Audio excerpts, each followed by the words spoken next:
Hello and welcome to the Diana Falzone Show here on Paltalk.com. Today I have a very distinguished guest, so I hope all of you are on your very best behavior. I have Amir Dossal, who is the founder and chairman of Global Forum Partnerships, or Global Partnerships Forum. And you can look that up actually by going to a website right now, correct? Indeed. Yes, it's globalpf.org. There you go, globalpf.org. And all of you are online, so you can check this out now ASAP.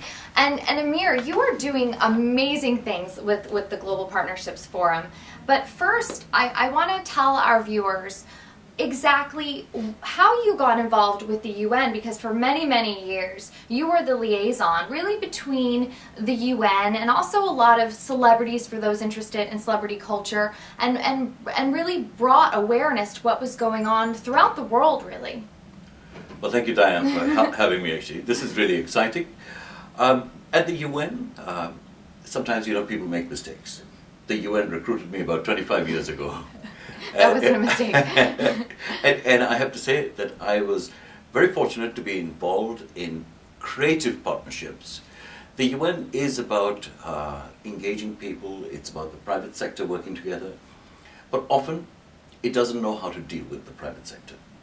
It is totally about governments, even though the mission says, "We the peoples of the United Nations."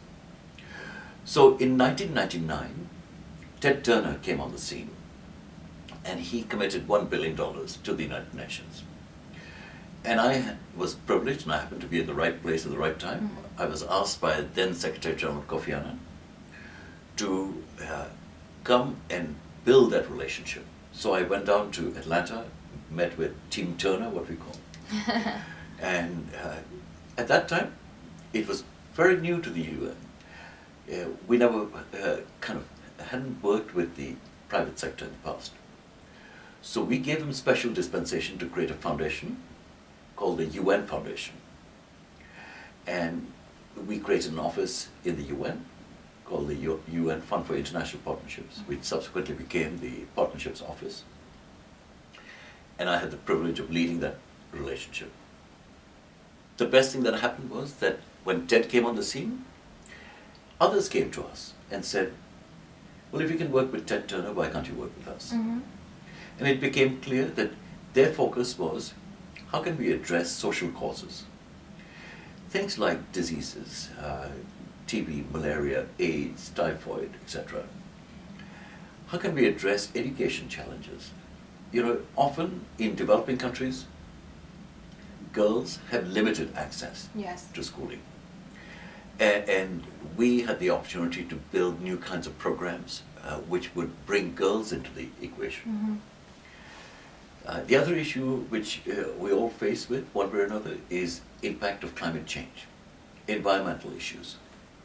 So we developed a whole range of programs. Bill and Melinda Gates came on the scene, and they started by putting $100 million down to address HIV/AIDS. Wow. And the best part about the Gates initiative was, they said, look, we don't just want to give money for medicines, we want to find solutions. We want to do research. So the Gates Foundation has been focused on prevention issues. Ted Turner's Foundation, which is really a huge, life-changing story for the UN, is about addressing some of the challenges, let's say in Africa, in the poor countries. And over the years, we've been very fortunate. Besides Ted's $1 billion, we've been able to mobilize almost 700 million more. And that's from being able to utilize the private sector. Absolutely. And we should not think of it as charity, we should be thinking of it as an investment. Because at the end of the day, if young people, mothers and children are healthier, they learn better, they live better, and they can earn better as well. And they're more productive citizens of the world. Absolutely. That's exactly right. And for people out there who kind of have I would say, a misunderstanding of what the UN does. I mean, it really does function as a liaison in many ways, like you said, between the private, the government, and the public sectors. For people who say, well, the UN does nothing, what do you say to some of those critics? Well, there are two sides of the UN, if you like, or there are multiple sides. One is that it provides a platform for dialogue. When you see New York City blocked with traffic during the month of September, Yes. it is when heads of states arrive and they have a conversation, they give speeches. Sometimes we don't like the speeches. We all look through it and say, well, why did she or he have to say it like this? Why can't they be friendly, for example? But at the end of the day, the platform for talk is much better than a conflict arena. So it's very difficult to measure that impact, but when people talk, they fight less. Yes. What we want to do is people to do business together. If it hurts their pocket, they will certainly not kill each other. And I have to say, Good way of putting it. Secretary General Ban Ki-moon, his mantra is, we must work together. We must build innovative public-private partnerships. You look at Korea. Korea was a success story because the private sector led the effort.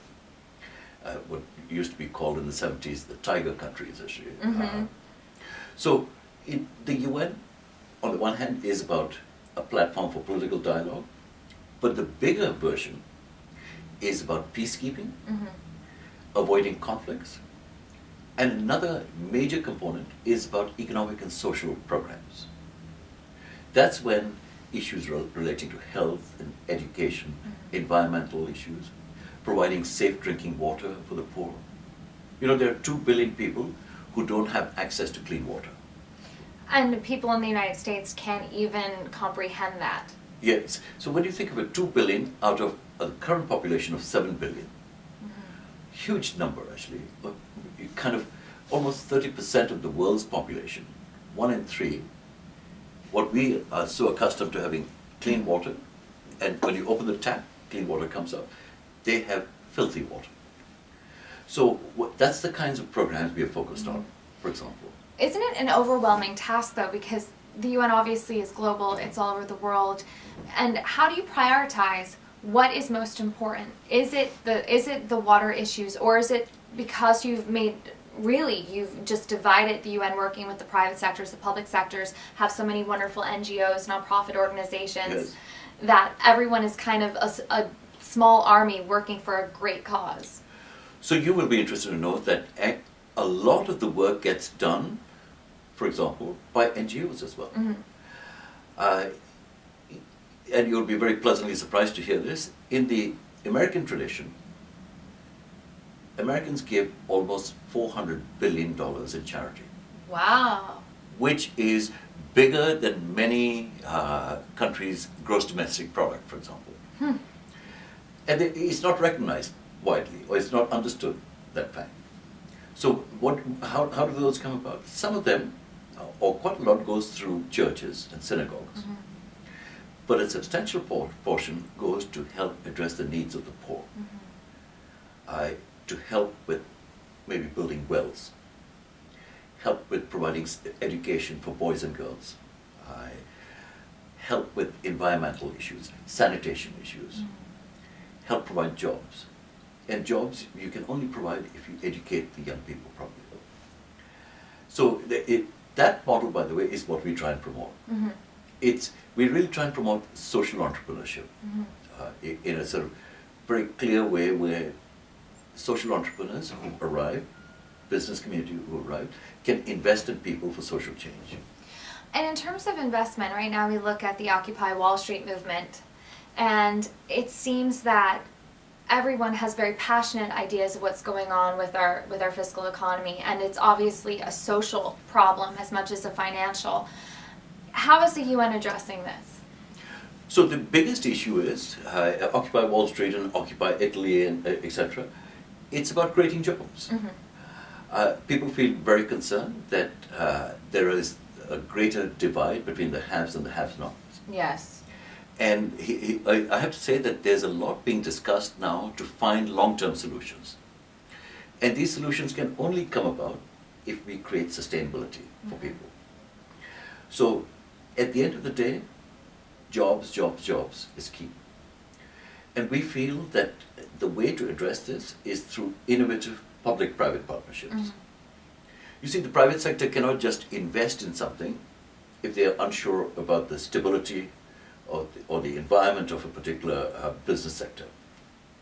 But if there is a backing, there's an understanding that the government will support these issues. So you need a government which coalesces and brings together a kind of a encouraging environment for business to flourish. Mm-hmm. And then you'll see that change take place. We feel that in the US there are huge opportunities to build these public-private partnerships. Especially with technology as well. So the US is the driver. Yeah. You look at what's happening, the phenomena in the technology sector is changing so rapidly. Apple, Microsoft, Cisco, Dell, all of these are innovators. Mm-hmm. In fact, the economy has changed so much that now Apple is the second largest company in the world, actually. Someone just recently heard, I think it was a financial expert who said, invest in Apple stock, it's like gold. Yeah. And that just shows the state that we're in terms of technological advancements, and even a company like Paltalk that's one of the innovators of technology and really media and getting the word out there. I mean, the world has changed. Meetings are done over the internet, and that's wonderful for bridging the gap between different countries and utilizing everyone else's global financial markets. So you talk about technology. Cell phone penetration now is 90% Wow. globally. There are 5.3 billion cell phones in use globally.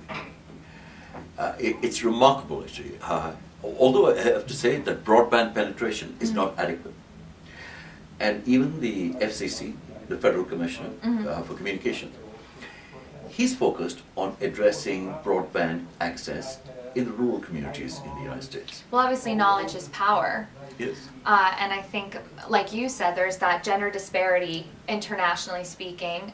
Women are not necessarily educated past a certain point or at all in some countries. Right. And broadband infiltration, having computer access, internet access, would allow them to, at their fingertips, have that world accessible to them. So the Secretary General has said, look, I need to make the UN ready for the 21st century. I need the UN to be ready to respond to natural disasters, man-made disasters, such as say, the earthquake in Haiti. His approach is, we cannot just take time, worry about slow communication. We want to be there rapidly. So here again, the US provided the best assistance for disaster relief. Often not known fact, actually. So the UN was there, but so was the US, right up front. Wow. So the Secretary General said, look, we need to develop new types of partnerships, of public-private partnerships for information and communications technology. For example, you talked about the UN being a platform for dialogue. We have meetings in 6 languages, simultaneous interpretations. Which is really cool if you go to the UN and you put on your headphones and then you take them off. I kind of was a kid in a candy shop. I was like, they're speaking in French when I take them off, and on they're English. Yes. And then on to Russian or to Chinese. Exactly. And so on. Exactly. So what he's saying is that, look, I need an ability to provide documents in 6 different languages simultaneously. Wow. Can we avoid using paper? Can we find a way where we can actually monitor the progress being made in developing countries, in the health sector, in the education sector, so that you can have a look at the immediate opportunities for investing in those people, rather than wait for somebody to go and collect data manually, or even electronically, but it's not assimilated until a few months. We want it right away. Right, and by then that information gets stale, especially in a crisis situation. Exactly. And that's what we're doing on behalf of the Secretary General, putting together a new type of partnership with people from Silicon Valley and Silicon Alley. That's very exciting, and I think that for many people out there, there is a feeling of frustration with the government, feeling like we're not making any advancements, but these are the things that are going on behind the scenes that people like myself and you out there don't know, and that's why we have Amir Dossal here, who's the founder and chairman of Global Partnerships Forum. There are many fantastic NGOs out there who are doing great work. World Vision, for example, food for the poor, etc. Oh, there's so many that Yes. are really being utilized. I actually heard, and this is probably a myth, and I was just curious what your thought was, Amir, on this, that there are too many charities in the United States, and that it's actually getting to the point where they're turning certain charities away, saying, no, we can't have another, we have too many in that area, and they're not encouraging. Is that a myth? You know, there are two schools of thought. Some people do say that we've got too many charities. But actually, when you think of it, if you decide today that, look, I want to help focus children's issues, let's say in Zimbabwe, and I'm going to create Diana Zimbabwe Foundation, for example, and you'll be able to attract donors from around the world, we should be encouraging you to do that. Right. At the same time, what's also happening is some charities are saying we'll combine our efforts. So the best and the biggest example is of Warren Buffett, who committed $30 billion. Just a small dent. Small, petty cash. and his approach was, I don't want to create a new charity, I will give it to the Gates Foundation. I would give it to Bill and Melinda Gates, because they have experience of setting up this. And he combined that effort. Very smart. Yes. Now, from your work with the UN, you still obviously work very closely with them, but you have a newish company, I should call it, Global Partnerships Forum. Can you explain how you decided to create this and why you feel there is a need for this? So it took me, as I said, 25 years to graduate from the UN last year. It was a long university. Long university. and once UN is in your blood, it never leaves you.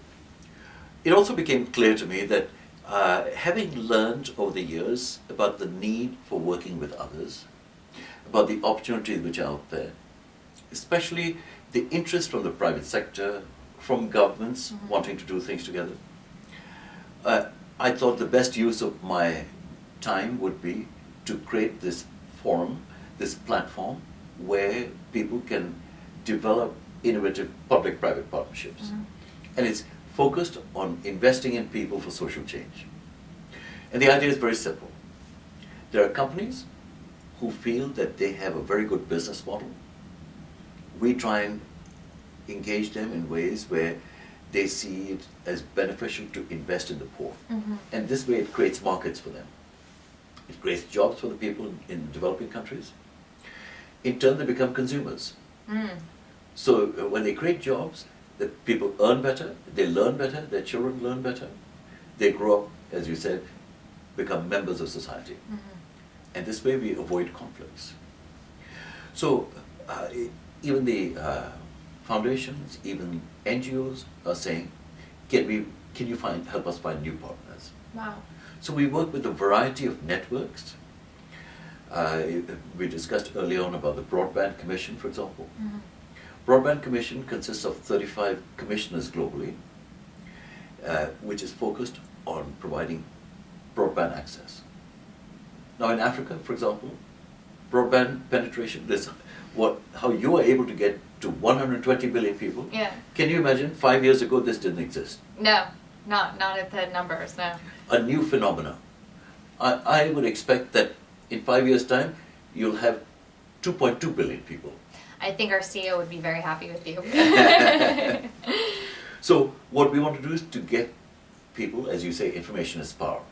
We want people to have access to the internet so they can learn. There's so much resource out there on the internet. We want them to have access to that. Right. And you're giving that. Now, there was a wonderful symposium that happened at the UN, like you said, was it the first week of September? It's second week. Second week Yes. of September. Gina Davis has an institute, the actress Gina Davis, on gender studies, and it really focuses on women's issues and young girls. Exactly what is she pinpointing? What is her goal, Gina Davis and the UN? So I have to tell you, I'm so privileged to work with Gina, actually.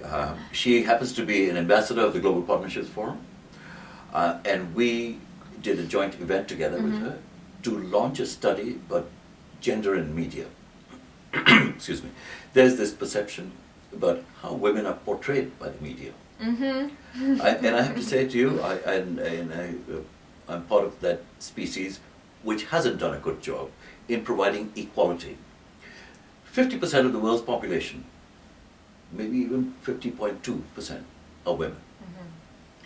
But women in the media sector represent less than 20%. If you think of producers, directors, etc., directors are less than 17% globally. Wow. Producers, 20%. Huh. So I'm delighted to see you are taking the lead, actually. Thank you, Amir. And I'll give you an example. From 2006 to 2009, if you looked at the G-rated films, and if you looked at the characters, not one woman was portrayed as a business leader, a lawyer, or a political leader. So there's a lot of work we need to do, actually. There is a lot of work we need to do. And often women are portrayed in a very sexy manner. Yes. They show their ways which are beyond doable. Whereas men with muscles appear as a normal, muscular person. Right. So it poses challenges on young people, on children, on young girls to emulate those kinds of things, which is not fair, actually. We want the girls to grow up at an equal level with boys in society. And they have to, and I think that coming from my perspective, there was a study not too long ago where it asked young girls what they would have. Would they prefer to have intelligence or looks? And the percentage of girls, something like 80%, so they would want to be beautiful over being smart. Yes. And what they're failing to really understand is that yes, there is power in beauty, but knowledge and knowing how to work your intelligence for you is really the most powerful thing possible. And I feel like being a woman in media that we are underrepresented, and that if there are more powerful voices out there, female voices, we can really inform and help a whole nother generation to not be focused on only the aesthetic. Right. And that's the key thing. And that's what Gina is driving at. Saying, she's not pushing people to say you must make that change, but simply laying out the facts on the table and saying, look, you think for yourself that these statistics don't bode well for future generations. And we want to help change that and kind of change that thinking. In developing countries, as you know, women don't often have the right to vote, don't have the right to work, and we want to help them address those issues. Right. And without forcing ourselves, we're simply saying, and I have to tell you, there are wonderful projects out there. There is a program in Afghanistan. In fact, a bright young Chicago woman who was managing director of Goldman Sachs went out to Afghanistan, helped the women and children weave the rugs, local rugs, but got approval from the tribal leaders and said, I would like to employ them on the understanding that you allow them to train as well and learn. So learn about better health practices, learn about basic education, so the children are growing up having a better understanding. And it's a partnership with the tribal leaders. As you can imagine, they're quite conservative, and they welcomed her efforts. That's surprising, and I think that there is kind of a confusion, especially a cultural confusion, that the UN also has to deal with on a tremendous level, but you're making such amazing strides with the Global Partnerships Forum. And we actually ran out of time, which I'm not surprised because I could talk to you forever. But for people out there who are interested in finding out about Amir's organization, you can go to Global Partnerships Forum. You can Google that, globalpf.org. Yes. Sorry about that. But Anna's right. If you just Google Global Partnerships Forum, you'll be able to find us. And we feel that it's very important for you to be part of this process. Absolutely. Thank you, Amir, for joining us today. Thank you for having me. I hope you'll come again. Thank you. It was wonderful. Thank you. And guys, we will see you very soon. Have a wonderful week, and we'll see you next time here on Paltalk.com.